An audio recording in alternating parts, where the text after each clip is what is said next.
The opinions and views expressed in the following program are those of the speakers and the host, and do not necessarily reflect those of Yoakley Scott Corporation and Your Sports Network. Yeah, I've been closer to Jesus before, so can you help me out?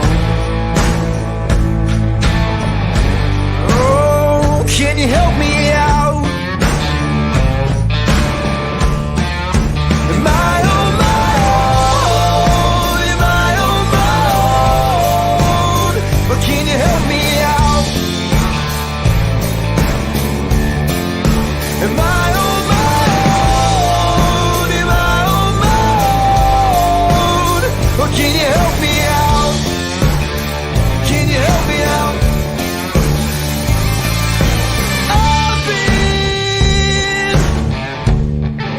scared to look in my soul.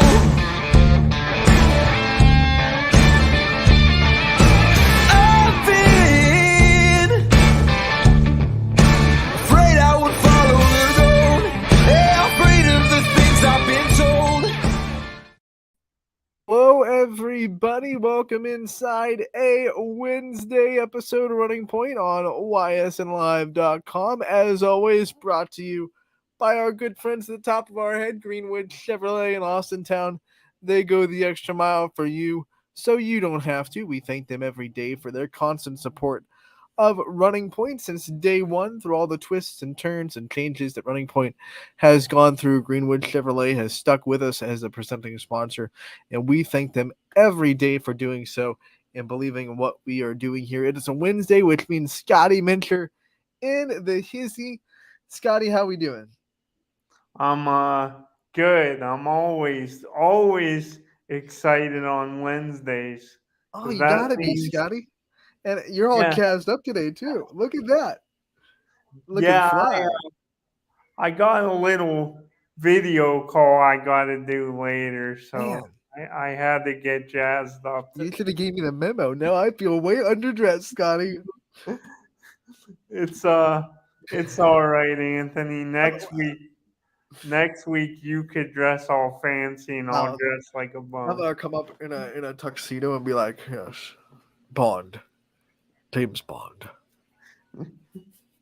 Yeah, that would be That pretty. was my best Sean Connery impression. It's not good. Scotty, we have just one game to recap from last night, and unfortunately for Youngstown, it did not go the way that we all hoped it would in the Colt League Championship in Manson, Illinois. 2-0, the final score in a pitcher's duel. Southern Illinois really quiets the bats of Youngstown that had been firing on all cylinders up to this point. You look at the last 3 games Youngstown played, all of them were double-digit run totals. But Southern Illinois found the key or unlocked the puzzle, whatever metaphor you want to do, and really did quiet these bats. Youngstown, no runs on 4 hits. And Southern Illinois, we pitched well, 2 runs on 4 hits for them. But 2 errors on Youngstown to add to that, as well as a couple of walks in close games. Free bases could really be the difference. Yeah, for certain, the free bases they definitely have a way of coming back to bite you, especially when you give up a free base. It always seems, especially too with 2 outs, if you give up that 2-out one. Like at the time, it may seem like no big deal, but a lot of the time that's a rally starter.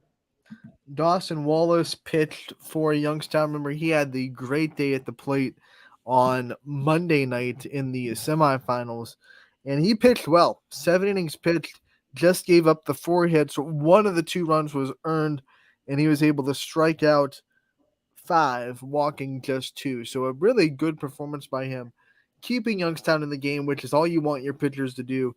He did just that. He only used 63 pitches to get through 7 innings, which I think is incredible. That is a extremely efficient pitch count, Scotty. That's less than 10 pitches per inning. Yeah, that's like That's almost, I mean, less than 10. You talk about like 9, 10 pitches. Well, That's I read that wrong. I'm sorry. 91 pitches, 63 of them were strikes. I had that backwards. So 91 pitches for 7 innings. I thought that was kind of iffy. I was like, wait a minute, 63 and 7. yeah, I was You're gonna going say, nuts. No, 91 pitches. I had that's human error. 63 of those 91 pitches were strikes, which is a really good ball to strike ratio, by the way. Um, but 91 pitches, still impressive, still pretty efficient for 7 innings pitched. yeah. Uh, and when you are able to be efficient like that and keep your pitch count under 100 too, and Oh, a yeah. lot of times when you get those quick outs, that can really help. On the dot, just did the math. On the dot, Dawson Wallace averaged 13 pitches per inning, which 13 is a really good number. If you're getting through every inning with 13 pitches, you're doing really really well. That sweet spot that they say in baseball is 12 to 15. So 13 pitches in an inning is really really good. Despite my blunder thinking that he averaged less than 10, which would have been even better. But Youngstown does lose 2-0. Scotty, I feel a little bit responsible for this because yesterday I got a little cocky. I was screaming from the rooftops that Youngstown was the baseball capital of the world. And maybe someone from Southern Illinois was tuning in to Running Point. And maybe I gave them a little bit of bulletin board material. I mean, I know Running Point is like the national phenomenon that it is. So obviously, everyone from Southern Illinois was watching Running Point. Duh.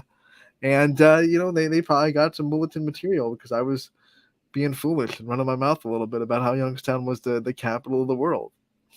You were like Take the the blame, Scotty. you were like the Cincinnati mayor. I did the bangle. I bungled. I bungled it. I bungled it. Yeah. Dang. It's okay. You get one big mess up like that. So Everybody gets one. yeah, everybody Um, gets. But that kind of does it for the baseball season for Youngstown. Unfortunately, ends on a little bit of a sour note. But what I want to do before we tie a bow on it is just remind everybody that despite the loss in that championship, Youngstown baseball has actually been very incredible throughout this whole summer. I think we've put the talent fully on display, whether it be the Class B baseball that we saw, the level of baseball that was down at Bobstein Park. Youngstown won all 3 divisions of the NABF World Series. And then, of course, we had the Youngstown 18U team win the Palomino World Series. We have the Youngstown 16U team get right to the championship and lose a really close one. Youngstown baseball is here. It's here to stay. It's very good, high level, and we've been proving that for a long time. And I've been noticing it more and more following what's going on with us, and it just makes you proud to be. A lot of people they say bad things about this area, and like any area, certain things obviously we can improve on, but sports is always that great. It's like that magical elixir that brings Oh, yeah. people together, and base seeing baseball and all the talent we've seen over this last month or so and these runs that these teams have made, it's really been a treat to follow. Unfortunately for us in the high school baseball world, the talent is so spread out among the programs that we didn't get a baseball team into the state tournament this year. But that doesn't take away from the talent we do have in the area. Unfortunately for us, like I said, it's spread around a little bit. It's a little bit of everywhere in the area. So we don't have that one team with stacked talent from 1 through 9. We have a bunch of teams that we can make a really really good all-star team with, and we did that all summer. Yeah, and don't you think as a not just um, as a guy that likes sports, but watching it, you you especially on the high school level, I think sometimes we just want to see we want to see these young kids flourish, but you're still a fan too at the end of the day. And I think it might be a little better that it's a little more spread out like that. And you have sprinkles of talent all throughout the area rather than, a couple just really stacked It's teams. better, Scotty, because you get more communities talking, more communities get talked about because you have to watch this kid, or you have to watch him, or you have to watch, this pitcher. He's dealing it out. So when you have more and more communities getting talked about like that, one, it's good for the community now. But what people don't also see, and they should see, in a couple of years, is when people are talking about the community, that community gets pub, that community gets limelight because they have a pitcher that's lightened up, or they have a hitter that is one of the best in the area, et cetera, et cetera. All of a sudden, these young kids start watching and saying, man, I really want to work hard to play for this program because so and so went through this program, and I want to raise to the bar that they set. So it's good for the program's future when you have talent like that in the team. And only one team can win a state championship, right? So you don't have to win state to build a consistent, winning culture in your program. You just have to have kids and not just have talent, but have the leadership ability to go out there and do things the right way and spill that into the youth and make everybody in the program excited about what the future can be. And that's how programs get built. And I see a lot of baseball programs in the area with kids that are very talented, very strong leaders. They've been there for the last 4 years. Maybe they're graduating this year, maybe they're going into their senior year, but they've been there, they're established. And I see the youth of that community turning to that baseball team and saying, I want to play like them. And I think the future of all those communities and all those baseball teams are going to be very, very good because of it. I completely agree. I think you see it a lot with Austin Town Fitch and their program. I think you see it a lot with Boardman, Canfield, just the name of a few. It's really something, especially like you said, when you're able to, you have those seniors that have kind of been through the ringer and they get that taste of what it's like to be really successful. It definitely has a trickle down effect on the underclassmen. So And I like that you mentioned Austin Town Fitch because I think we saw this year, I think we saw the ripples of seniors that they've had in the past that we've covered up the wazoo at Austin Town Fitch that were really, really good. And a lot of people were asking this year, this past season, well, what's Fitch going to do now that all those big leaders are gone? And I think we saw the youth of that team and the youth that grew up watching those players blossom this year because Fitch was a very young baseball team, but they came out of the gates hot and they proved a lot of people that they were still here to mean some business. And that's a young team that's going to come bring a lot of people back next year. And Fitch is going to be a program like that I think is kind of proof to what we're saying, that when you have talent and leadership in the right positions at a program, it really trickles down. So I think Fitch is a great example of that. I think Lakeview this year is a great example of that because they're starting to really succeed, and they have a couple of players that are getting a lot of limelight, a lot of attention. That's going to bring the youth into Lakeview's baseball program. I think Jackson Milton is the same way this year with Billy Sloan and Anna Romai and what they were able to do and what they've been able to do throughout their career. Their leadership is going to show ripple effects on that baseball program for a long time. They're going to be one of the more successful small schools in the future in baseball. Mark my words, down in Division 4. I think the next couple of years for Jackson Milton, they're going to be consistently raising the bar for that baseball team. I'm really excited to watch it for sure. Um, We're in that awkward state between seasons where we're getting so excited for the next year of baseball because right when the season ends, you're in that stage where you can't wait for next season to start because you're still tasting that baseball, but you also realize that, man, that's we have to wait until March, and we have football and volleyball and soccer and basketball, all those great sports, and the wrestling and golf, and we have a lot of sports to get to before we even start to touch baseball and softball again. But it's that state where we're just off the taste of it, and we still want it really, really bad. We still want more baseball, and unfortunately for the Youngstown area. Baseball has wrapped up now with the Palomino and the Colt World Series tying in the knot on it last week. But the 14U is still alive. So not necessarily wrapping a bow on it. 14U baseball still out there doing their thing for Youngstown. So I do recant that statement. It is not wrapped up. Don't want to leave out the 14U. I believe they start their run a little bit later in August. It's going to be a delayed start for the 14U World Series. But 14U is still out there doing their thing. Don't want to short them what they earned and what they deserve. But for the 18U, the 16U, the more quote unquote high school level kids, it is start to kind of turn our eyes to the fall sports. Yeah. It's getting close to that time. Like you said, summer, it's still, I guess, officially, people say, summer. I don't think it officially ends until uh, the middle or end of September or September whatever. 21st, I think. But kind of really, I don't know for you, but for me, once the 4th of July is over, you start, I don't know, things just start changing, people's energy and the narrative.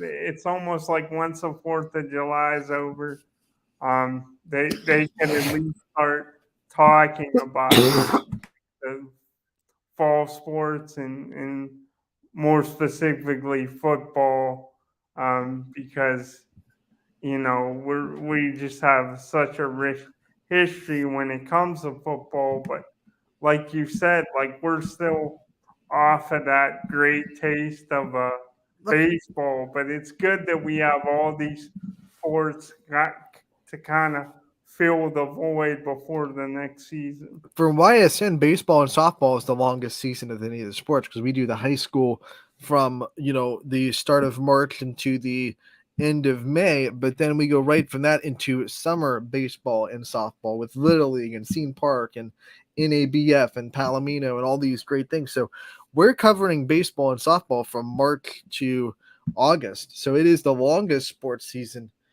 in the YSN family for sure, as far as chronologically.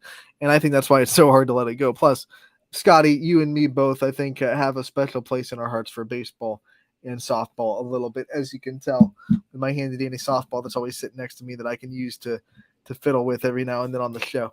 But speaking of softball, we still have that to talk about because Austin Town Little League is going to the Little League World Series. I believe they're leaving today. I think the Little League wanted them down there today in North Carolina, but their starting game will be on Sunday. I believe Sunday morning at 10 a.m. is the first game on tap for Austin Town 12U, which will now just be the Central Region. They're going to be wearing the Central Region jerseys, and they'll be representing the Central Region in the Little League World Series. Scotty, I keep saying it. It's a huge deal to send someone to the Little League World Series. You've had to go through district, state, regionals, the 3 rounds, a lot of softball that you've had to win to get to this point. Austin had to go from the eliminators bracket from day 1 of that Little League World Series regional to get to this point. So it's a huge deal that these girls are going down to Greenville, North Carolina for the Little League World Series. Yeah, it's almost like I know it's again different sports, and we're gonna flip gears to the fall soon in the fall sports season in football. But to me, it's almost like when you make it to state in football, that making it to the Little League World Series. It seems like because there's so many variables in baseball that it could be even harder than trying to make that state title run in football, and it's really something that people got to try to enjoy every moment and squeeze as much juice out of the lemon as possible, really, really enjoy this. You don't want to take it for granted. Well, just for a contrast, so I like how you said state championship. Obviously, the level of softball that you're going up against gets higher as you go into high school. So we definitely want to take that into account. But just to put in perspective, you have to win 7 games in softball, unless you're a team that has to play in the first round of districts. Then you have to win 8 games. 8 games at the most. Most teams win 7 to win a state championship in softball. This Austintown district team has played 14, has won 12 games, and they're starting the Little League World Series. So to win a Little League World Series, you have to win,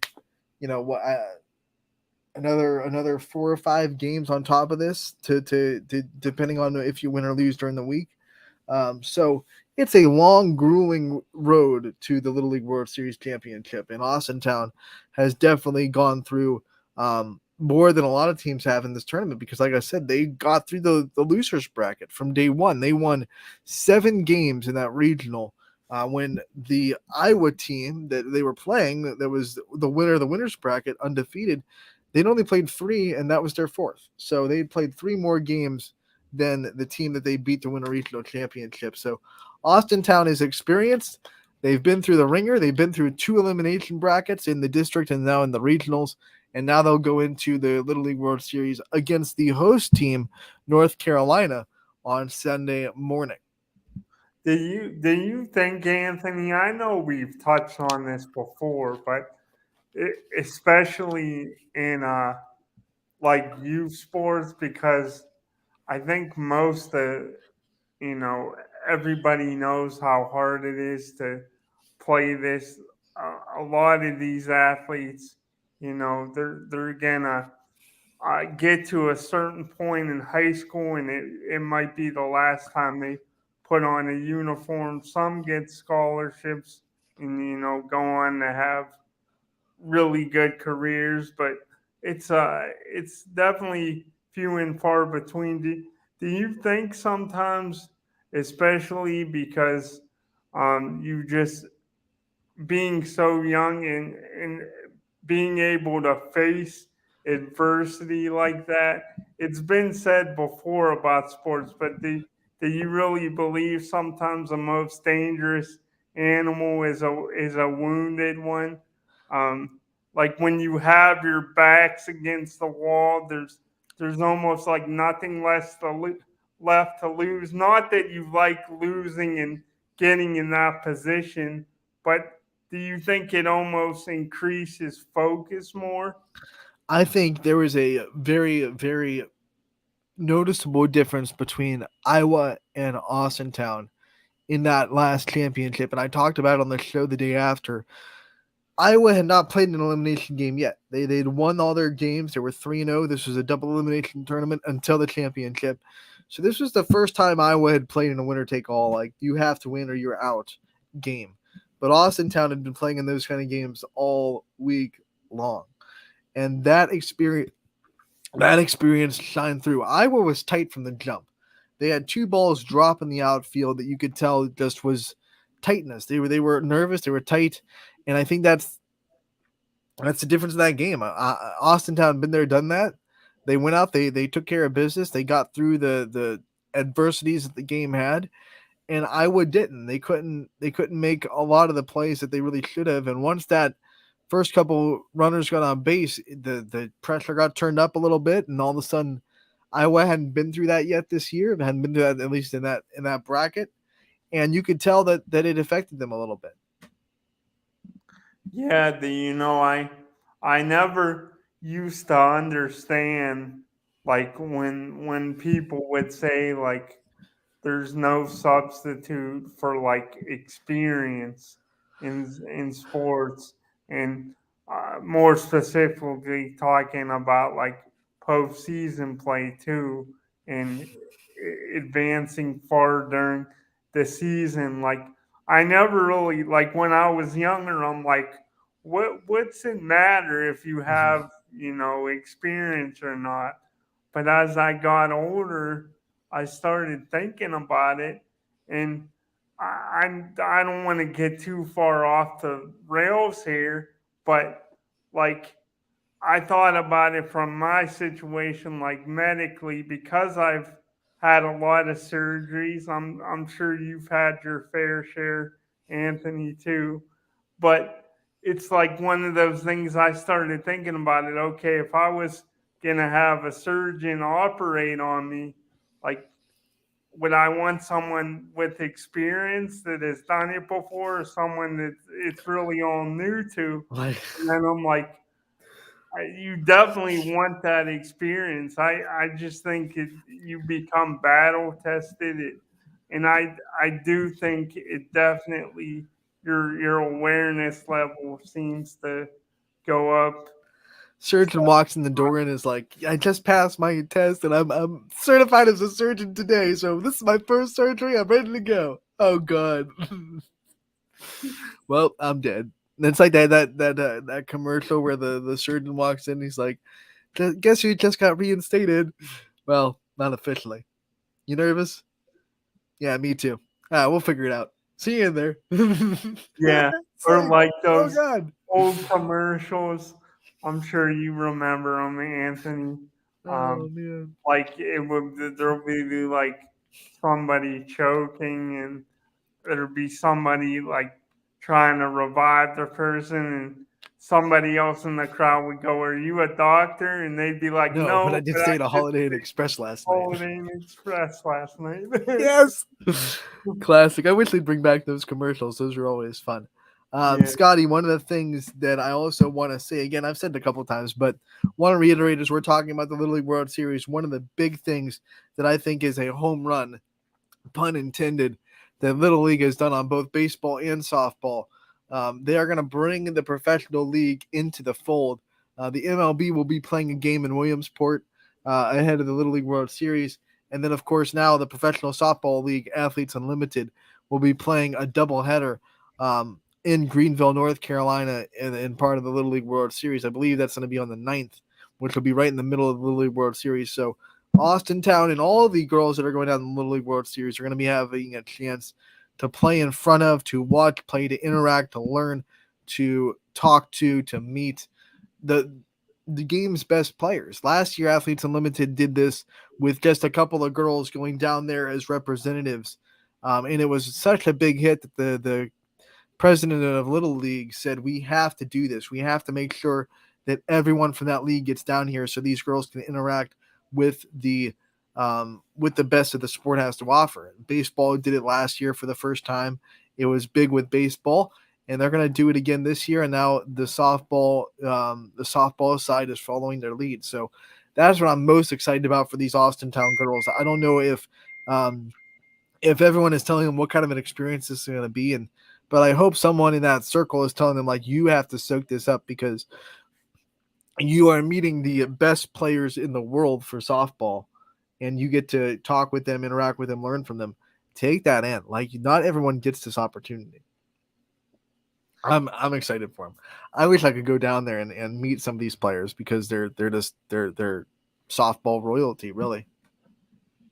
Yeah, it is super exciting for sure, and I know with your knowledge and as big of a fan as you are, softball, you're the biggest fan I know. So I know you really wish you could be going down there. Chomping at the bit. I told Steve Ward I'd jump in his suitcase just to get down there. Just whatever it takes, man. Get me to Greenville, North Carolina. Whatever it takes. Whatever it takes, man. I'll Captain America the thing. Whatever it takes. Scotty, that is going to wrap up the first half of the show. We're going to take a break. When we come back, we'll have to see what's on Scotty's mind today. It's always an adventure to see what he's bringing to the table. So we'll jump into Scotty's brain next on Running Point, brought to you as always by Greenwood Chevrolet in Austintown. Back in a minute.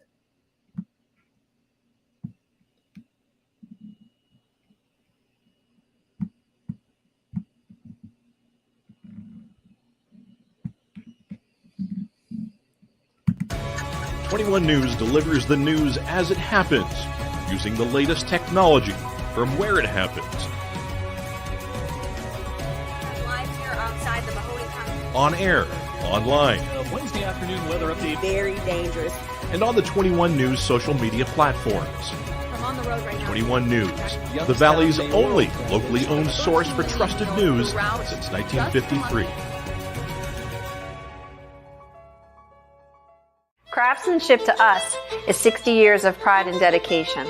Passed down from generation to generation. The hardwood floors that your kids take their first steps on. The solid wood doors you quietly close at night. The things we create day in and day out are the products that end up turning your house into a home. At Baird Brothers Fine Hardwoods, uncompromising quality and craftsmanship built our business. And it will keep us moving forward for generations to come.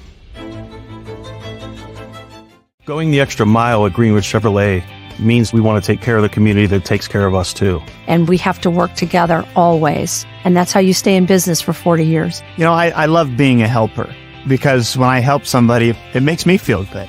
It means a lot that I can make a difference in others' lives. So I will do everything I can and just being there for them every step of the way. I want them to know within the first 5 minutes that they could depend on me. That's what going the extra mile means, only at Greenwood Chevrolet. Before the lights come on, before the workday begins, before a long day is ended, or it's time to have fun. It all starts with the people at Joe Dickey Electric. From replacing a light fixture in your home to building a substation for your business, no job is too big or too small. The people of Joe Dickey Electric power them all. Joe Dickey Electric, over 60 years of powering the Mahoning Valley.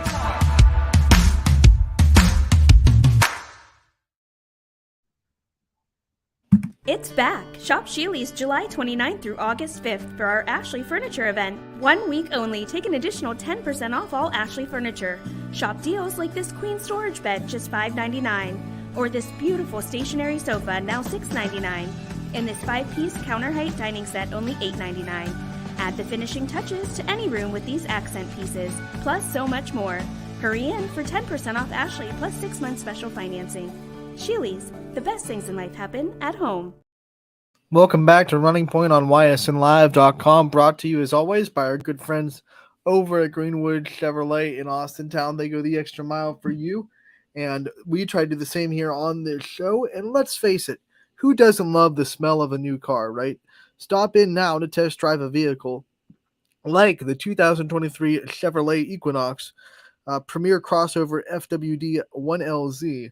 A new car could be waiting for you at Greenwood Chevrolet in Austintown. Set up a test driving appointment today with their crew. They'll take care of you. I also want to give a shout out to Sheely's, who is having that special that you have heard about on the break with Ashley Furniture up until August 5th. Make sure to head on to Sheely's to check that out. And, we want to give them a shout out because they've been one of our great sponsors as well. And they are having an excellent deal with Ashley Furniture up until August 5th. So you have 3 more days to take advantage of that deal. So if you are looking for furniture, get on down to Sheely's. That has the best Christmas jingle that anyone will ever have ever. Is that the one? I sang it yesterday. I'm not going to sing it again. Okay. You're not getting it twice. If you didn't hear me sing it yesterday, then you're gonna have to go back in the vault because I'm not bringing out the pipes more than once. You're like one time, that is all. Scotty, I think you know it if you heard it. Like it's a great jingle. It's catchy. It's one of the ones that I love about the Christmas season on YSN because we get the Sheely's Christmas jingle, and I get to sit there at a basketball game and play Sheely's and just hum along to the Sheely's Christmas jingle because it's good. Sometimes I miss coming back to break because I'm too busy humming the Christmas jingle. It distracts me, Scotty. It distracts me. What is not distracting though, Scotty, is what you always bring to the table. We love hearing what you have on your mind. What are you thinking about today? All right, Anthony. I wanted to jump into a fun hypothetical world here, sports world. Obviously, because God had to humble us a little bit because our egos would be too big if we were not in wheelchairs. I really do believe that. So he had to humble us down a little bit. But putting ourselves back in the era we went to high school. I was thinking about this, and I wanted to get your thoughts on it. If you were able to play sports and you were a high school athlete, and this goes for any sports you were able to play, would you rather be really tall but just have average speed, or would you rather be really short but have blazing speed? No. If those are the two options, Scotty, it's tall. Like average speed, you can if you're tall and you have average speed, they're gonna find a place for you on any field. Whether you're talking football, you're gonna be a tight end or a wide receiver. Like you don't have to have blazing speed to be a good wide receiver. I think we've seen that in football. There are a lot of really good wide receivers that didn't have like unbelievable speed. Height can be a good thing. If you're looking at basketball, my word, just throw you in the paint, dominate. How tall are we talking? Are we talking like 6'6"? Because yeah, like sign me up for that. I'll dominate 6'6". I don't need speed to dominate the paint at all. Let's go. And then baseball, you can be a really good pitcher if you're a tall dude because you'll have a long lever and you'll be able to one, get the ball out faster. You'll have higher velocity, and your velocity will look faster to batters because your release point is going to be a little bit closer than everybody else. So, I will absolutely take the tall. If you're short and really, really fast, you still have to work extra hard just to get yourself into a position where you could be thought of as one of the top athletes in the area, or go to D1 or whatever it may be to follow those ultimate sports dreams.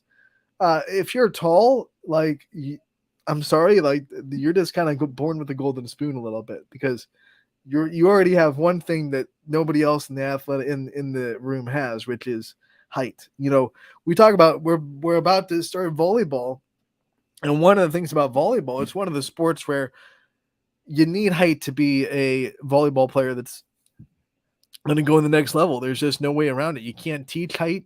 And if you have height, you're going to be good. So there are sports that just height is a huge advantage and there's no way around it. Basketball too. Like you got a 6'6" guy on your team, you're going to have an advantage. There's just no way around it. It's hard to guard if you don't have a guy that's that tall. And it's also hard to go up and try to drive against a guy that is maybe 6 inches taller than your tallest, So I will go tall. Absolutely. 100%. No doubt about it, Scotty. What about you? Even all day see, I agree with you for the most part. I'll be a lockdown pitcher if I'm tall.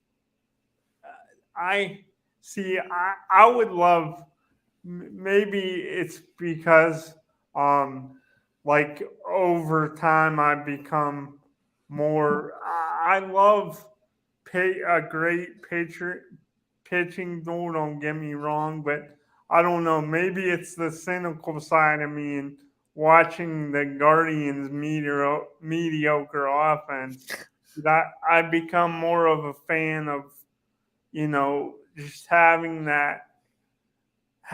those traits where you could be elite, even if it's at one thing.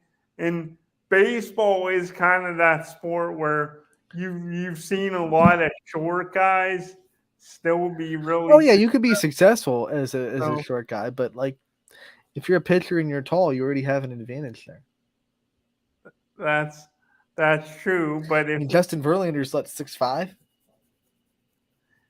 Yeah, but also I could say, and that's true. That's a good point. But somebody like Dustin Pedroia, I know his career was cut short due to injuries, but he was only about 5'6", and he won an MVP. So well, yeah, but not as a pitcher. Not as a pitcher, no. So we're talking about pitching, Scotty. You have a better chance of being good as a pitcher as you're tall. I'm not saying that all pitchers have to be tall to be good. There are pitchers that are smaller that are really good pitchers. But you have a really good advantage if you're, 6 foot and above if you're a pitcher. Yeah, and when it does come to pitching, I mean, I was just trying to make a case for the everyday Making player. the case for a small dude in baseball, you can't go anywhere except Jose Altuve. I mean, there you go. Boom, right there. One of the great things about baseball is any size, you can be good. But when talking about pitching, because that's what I said, tall, I can go to a pitcher and be a dominant pitcher with a 6'6" structure. But baseball is a sport where, yeah, you're right. Any size, any shape, you can find a way to be good. I mean, remember Pudge Ramirez? I mean, that guy did not look like he was in shape at all, or a Panda. Like those guys were not in shape per se, but they were really good at baseball. Bartolo Colon. Big sexy. Big sexy, baby. The list goes on and on. You don't have to be, 6'6" ripped to be good at baseball, but it helps. Yeah. Throwback from back in the day. From seeing his highlights, I don't remember him being really that big. Ricky Henderson, he was another one. Yep. But so you're taking small and fast. I would say yes, because I think I'd rather be like, the more I think about it, I'd rather be elite at one thing than good at a couple of things, I guess. Yeah, but why does that have to be like, if you're big, you can be elite at being big. Like you can be an elite center in basketball just because you're 6'6". Yeah. Especially, we're just talking high school, right? We're not talking like going on to be really good in college. Because when you get into college, everybody's that tall, and then you have to be able to be other things. But there have been plenty of high school players that were 6'5", 6'6", that you just kind of put in the paint, and because most teams don't have that, they're going to dominate. Yeah, that is true. Which I love. Like, I would love. But if we're talking, but I thought I was under the parameters that we were just talking about being a high school athlete. Also, another parameter that I want to clarify, Scotty, like, are we talking like top of the scale tall and top of the scale small? Or are you just saying a smaller stature? Like, if my choice was like 5'10" or 5'9", which is small-ish, it's not your tallest, it's average height, but really, really fast, I might take that, because 5'10" is still tall enough to do a lot of good things. But if you have elite speed and you're 5'10", I might take that. I would But say, if you're thinking like 5'6" in elite speed versus top of the range 6'6" and not elite speed, you said average speed too. It's not like I'm pulling rocks or cement on my shoes. I'm still fast. Like I got speed. I'm just not like elite fast. Yeah, I guess where I was going at the bare minimum, if you're gonna be tall, you're no shorter than, I was thinking no shorter than like 6 feet tall. And for short, because to me this is short, I was saying like, if you're not at least like 5, if you're not over 5'7", because I think give me tall. Give me tall. I'm about 5'6", so Give me tall all day. Tall all day. Tall all day. Well, we don't usually, there's not often we disagree, so I don't want to be Kevin Hart. It was a rarity today. I don't want to be a Kevin Hart of the world. Sorry. Kevin Hart is funny though. He's funny, but he can never play basketball. Have you seen the highlights of his high school basketball? I have not. Oh my gosh. He was a high school basketball player, and I forget who he was on with, but one of the shows he was on pulled up clips of him in high school, and hearing him commentate on his own basketball highlights, it's one of the funniest things I've ever seen in my life. It's hilarious. But hey, you know what? If you want to be small and fast, then you can be your small and fast running back in high school. Build your power, build your legs, low center of gravity. Be your Jamal Charles. That's fine. I love it. Yeah, You Joe. be Jamal Charles, I'll be Priest Holmes. We'll be fine. Okay. Sounds good to me. Scotty, what else? What else you got on your mind today? So the other thing I had on my mind, I wanted to pick your brain on kind of because we alluded to really we're getting really close to the start of the football season, and I saw today, I think it was on Fox Sports' website, they had like early like preseason quarterback rankings, and I mean it's anyone that knows about the quarterbacks, Mahomes is going to be one, and then after that it's most people have either Burrow and Allen, in whatever order they put it in. Those are like the consensus top three. But what I wanted to talk about is on the high school level. It's easy. We've talked about some of the players we're really gonna be.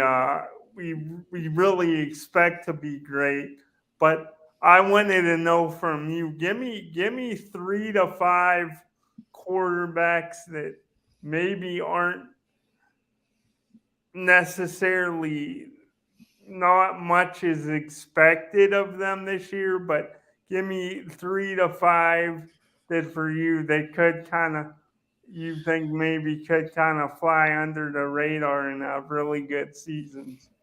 Yeah, you're putting me on the spot because there are a lot of teams that I don't even know who they're bringing out for quarterback because we saw a lot of quarterbacks graduate last year. But one guy I will say for sure that I think is going to be kind of a repeat of what his predecessor was is Bo Alazos from West Branch. I've been telling people this for the last couple of weeks, screaming it from whoever will hear me. Remember 2 years ago when Brock Hilliard graduated from West Branch, and this kid named Drew DeShields was going to step into the varsity quarterback role, and everyone was questioning it, like, well, okay, what's West Branch going to look like? They just lost a really good quarterback, and Brock Hilliard went on to play in college. They had a regional run that year. Can West Branch keep up this offense that we saw that was so electrifying with Brock Hilliard under center? And then Drew DeShields stepped to the plate, not trying to cross sports references, but stepped up and said, "Hey, I'm a great athlete. You guys know me from the basketball court and the baseball diamond already. I'm here." And he just, from day one as the varsity starter, lit up the field. No one really saw him coming. Like, it's hard to imagine that because last year he was one of the most talked about quarterbacks in the area his senior year. But people forget before he got the starting job, like, people were not talking about Drew DeShields. They were talking about what is West Branch going to look like without Brock Hilliard. And I think this year it's the same thing. I think people are talking about what's West Branch going to look like without Drew DeShields with under quarterback. And it's like this Bo Alazos kid who we've been watching a lot in basketball, baseball, really. He's sitting there like, it's my time. I've been working for this. And I think he's going to come out and light the world on fire just like Drew did a couple years ago. You think he's ready to turn this chance into his own personal? I absolutely do. Yeah. That's, I'm glad you were, I knew you wouldn't be able to come up with 5 or probably not even 3, but I'm glad. Wait a minute. I'm thinking more. Like, I'm trying to rack my brain with quarterbacks here. We haven't covered football since November. We've been a lot of sports since the last football season. I'm trying to remember all these names and who quarterbacked at what teams and trying to get that. My brain is like scattering desperately to try to file all these names and remember who was quarterback for all these teams. While you're thinking, let me ask you this. Not saying that somebody's just gonna I don't think you could like replace a guy like Billy Skirpak, but what do you think about your alum, the South Range Raiders, and their outlook going into this next season at the quarterback position. South Range is going to be South Range. Like the last time, they haven't had a losing season in a long time. They don't have losing seasons. They're always good. They're always in the spot where they can get into the playoffs. If there was a 16-team playoff, I think Coach Yeagley would have been in the playoffs every year of his career at South Range. He only missed the 8-team playoff, I believe, like twice in the early aughts in the 2009, 2010, 2011 kind of year. I remember 2011 was my senior year, and we got in as the 8th seed. So that was kind of the quote unquote low point, and we were still running the cusp of getting into the playoffs. So South Range is always going to be a very solid football team. They're going to be well coached. They're going to do the fundamentally good things right. They have a physical offensive line. They're always going to have a good run game. That's going to help whoever they decide to put in the starting quarterback role. What can you say? Like they're consistently run well. And now they're taken over by a guy that bleeds South Range, went to South Range, cares about the program. Coach Rock is going to just kill it. He's going to kill it. You know, I have no doubt about it in my mind that South Range is in perfectly good hands. I think Coach Yeagley had a plan in place for when he was going to inevitably retire. I think he knew it was coming, and he kind of groomed the guy that he wanted to be his predecessor for a couple of years. And I think that's what South Range got, and they're going to be fine. Like the Raiders are going to be the Raiders. They might, there's a difference. They might not be the team they were last year, but I think the team they were last year wasn't the team they were the year before.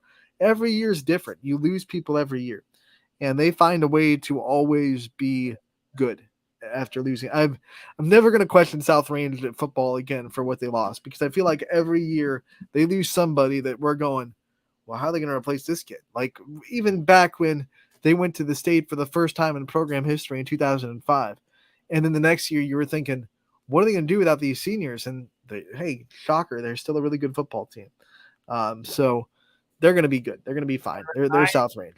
I don't know the ins and outs of the program, but a team I'm really I thought they had a strong finish to the season after it was a rocky start last year for them, but I thought they finished the season strong, and because of the way they're coached and the way the programs run, I'm really anxious to see Springfield this year for sure, and how they are able to. I think they started at the end of the season. They started to pick up the pieces, dealing with the loss of somebody like a Bo Brungard, but I think they're really a team that I think they just keep playing. Even I think they got off to a 0-3, 0-4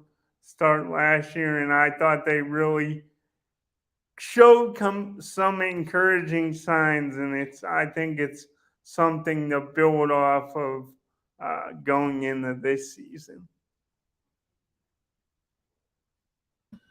Just talking about teams like you said, I think that are going to be taking steps up. You know, whether they're replacing a quarterback or bringing back the new one, or bringing back the old one, I should say. I think there are going to be a lot of teams this year that take the next step, that are going to build off success they had last year. My two teams that I think are going to be at the top of that category, the top of the teams that you saw have a little bit of momentum last year and that are going to carry that into this year. I think Struthers is a team that is going to be something to be really messed with this year. I think Struthers had a really good end of the season last year. They're not losing a ton. They're bringing back a really good coach. I think Struthers is going to be a team that is going to be really contending in the NE8 this year, especially with maybe Gerard maybe taking a little bit of a step back with the really good players that they lost to graduation. So I think Struthers might be in that top tier of the NE8 this year. And the other team that comes to mind for me is Cardinal Mooney. And I think last year we saw the glimpses of the Cardinal Mooney of the past that everyone feared and respected. They've been down for a couple of years before last year. Like they've been really, really down. And I think we talked about it last year. You're not going to keep a program like that down for long. They're always going to find a way to come back and be successful. And I think this is going to be a year where they kind of break out and everyone kind of gets pleasantly, if you're a Mooney fan, and if you're not a Mooney fan, not so pleasantly reminded that Cardinal Mooney is a football powerhouse, and they are going to prove it this year, I think. Do you see them? Do you see them really making that? Like, do you think they could pop a hole in the Ursuline balloon when it comes to like the Holy War? I think they can win that game. I think they'll make it a really good game this year. I wouldn't be shocked if Mooney wins maybe 7 games with their schedule. Their schedule is brutal. I think 6 to 7 games would be phenomenal for Mooney to come out this year with that many wins. Their defense is legitimate. Their defense will give up, less than 20 points per game. And if they can just find a way to be consistently on offense, not perfect, they don't have to be show beaters on offense. They don't have to go and score 38, 40 points a game, but if they can just be a little bit more consistent on offense, then they're going to be a really, really good football team. Yeah, one last thing I had for a guy that went to Lowville, they arguably had the best season in the history of the football program last year. Not saying they're gonna be as good this season. Obviously, Vinny Balone was sensational. He tied the state record for touchdown passes in a game. I mean, that speaks for itself. But what do you think the key is for a team like Lowville to kind of weather the storm? And not that they're ever going to be, a juggernaut year in and year out, but what do you think the key is for them to kind of stabilize that ship and not necessarily have a drastic, fall off from last season? I think the first step, Scotty, is to realize that as much attention that Vinny Balone got last year, it was a team. Like, they are more than one player. They have really good players around him. They had a good offensive line, better offensive line last year than they had any of Vinny Balone's years at Lowville. They're a team. They're 11-player team that they need to realize they were not Vinny Balone. And whoever's taking over a quarterback for them has to realize he's not Vinny Balone. And he can't go out there and try to be Vinny Balone. He's got to be himself. Lowville's got to be themselves and not get caught up in what you're saying. Like, oh, we lost Vinny Balone, we're not going to be world beaters. They have to go out there and act like, hey, we were a good team last year. We didn't just have a good quarterback. We were a good team. Have that chip on their shoulder, because I think everyone's counting Lowville out. They're like, okay, you lost that talent. You were a flash in the pan. You lost your window. Your window's closed. You're not going to be good. You have to hear all that noise from Lowville, not buy into it, and just use it as a massive chip on your shoulder and go out there and play every game like you're the big underdog, because every team wants payback for what you did to them last year in the MVAC. Like, every team is thinking they're smelling blood in the water. We're going to get our payback from what Lowville did to us the last 2 years. They blew us out. They just ran up the score.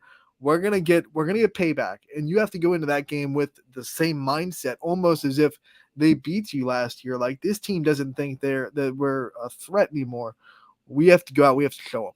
Like, it's all about attitude for Lowville. And I think if they have that attitude, if they have that dog mentality, if their leadership from last year that graduated has footprints on the program, they're going to be just fine. Yeah, I like hearing that. I was interesting to hear your take.